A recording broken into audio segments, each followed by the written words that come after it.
বেলাল হাবশী রাদিয়াল্লাহু তাআলা আনহু উনি গোলাম ছিলেন। কি ছিলেন?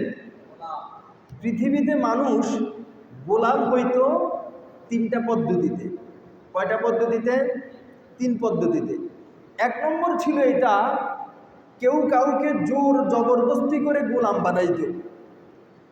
এক জায়গার থেকে ধরে আইনা অন্য জায়গাতে বিক্রি করে দিত, জোর জবরদস্তি করে গোলাম বানাইত। যেমন হজরতে সালমান ফার্সি, উনি পারস্যের লোক ছিলেন, ইরানের লোক ছিলেন, ওনাকে ধরে বিক্রি করে দেয়।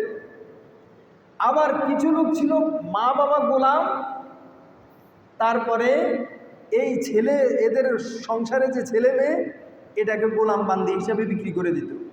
অর্থাৎ আমি একজন মনিব, আমার একজন গোলাম আছে বা আমার একজন বান্দি আছে, এদের পরস্পরে বিয়ে দিলাম, এদের থেকে যে বাচ্চা হইতো, আওলাদ হইতো, এটা হলো গোলাম, আমার বান্দি, এদেরকে আমি অন্য জায়গায় বিক্রি করে দিই।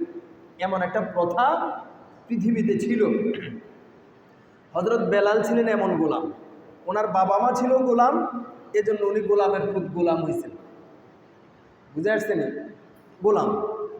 আবার কিছু ছিল, কোনো একটা এলাকাকে যদি আমরা পরাজিত করি, তাহলে পরাজিতদেরকে ধরে এনে এদেরকে ক্রয় বিক্রয় করত। এটাও ছিল গোলাম বান্দি বানানোর একটা পন্থা। এই তিন পন্থা ছিল।